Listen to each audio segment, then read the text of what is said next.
Hi, I'm Louis McGraw. Hi, Ken Martello from RPM Platinum Capital. Hi, I'm Beth Brooks.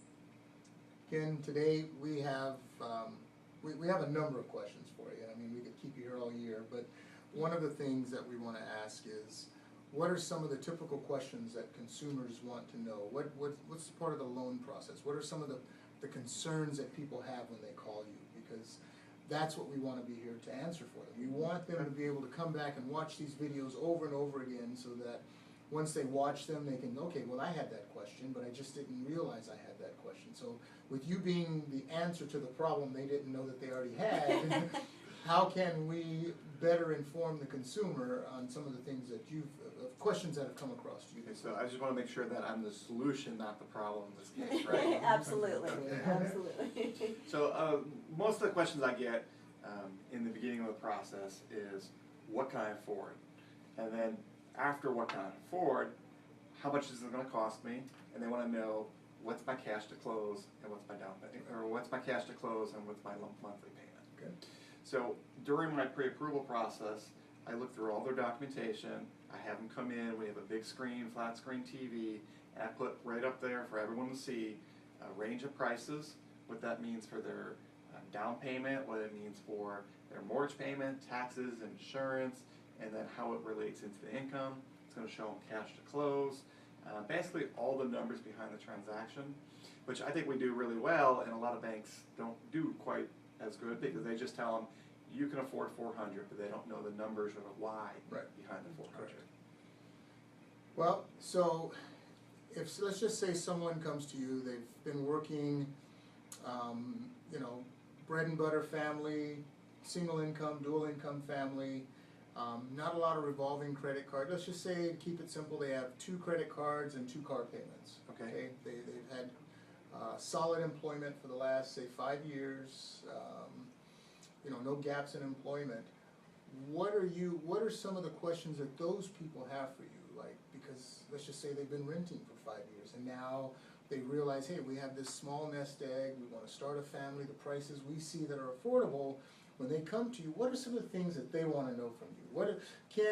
We don't think we can afford a house, like you said, but what are some of the things that you can help us with? Because it's unknown.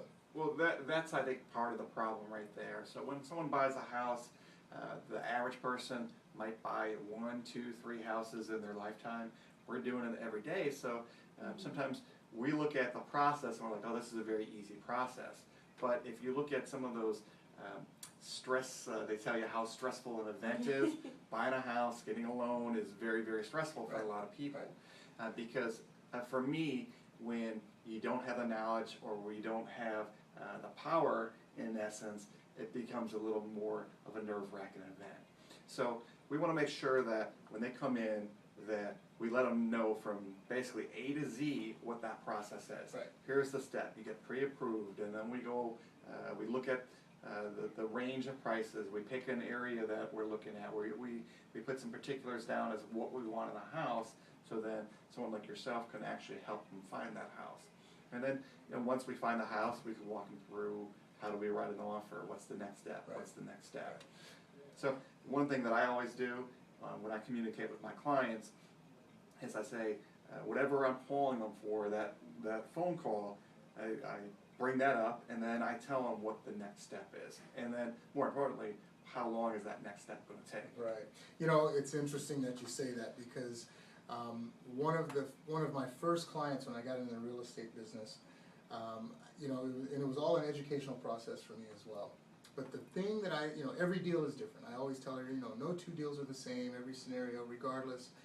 But this one particular client, and if you know who I'm talking to, you don't have to, I'm not going to mention your name, so don't worry. But they went out and they were so excited to buy their first home.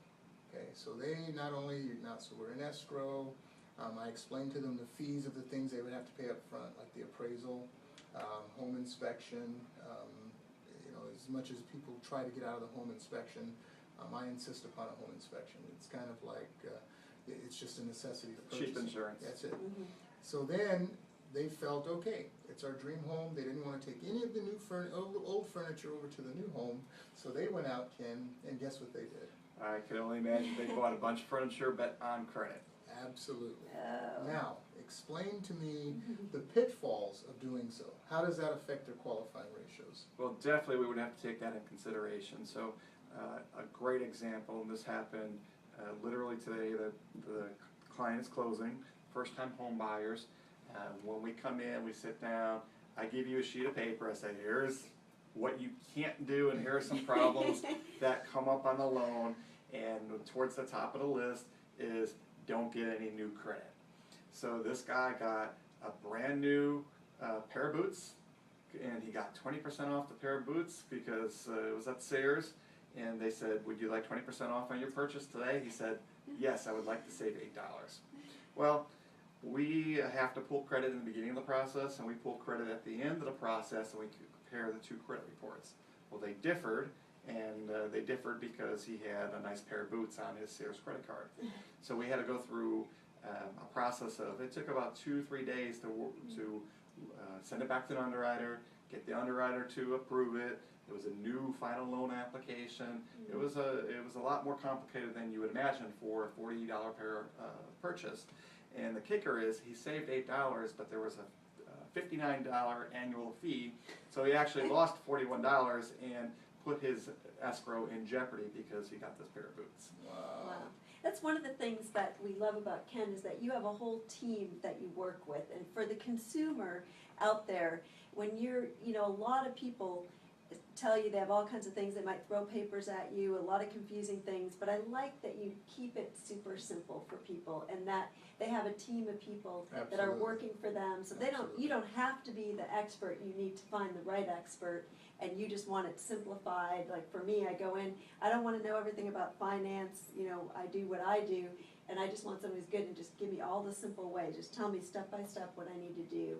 And that makes the process just so much more enjoyable. We try to break it down, show the numbers, what it's going to cost monthly basis, what it's going to cost up front in the escrow process, what do we have to pay for up front before closing. So I think that's key because the consumer really needs to know that stuff up front, and I think a lot of banks unfortunately don't do that. Right. Well, very good. Very good, that was Yeah. very informative. Yeah, Thank Ben, you. thank you very much, Ken. Thank you. Yeah, but before we close, can you go ahead and give everyone your contact information? Definitely a little plug for my website, learntobuyahome.com. It's the number 2, learntobuyahome.com, and the direct line for my phone number is 310-465-2326.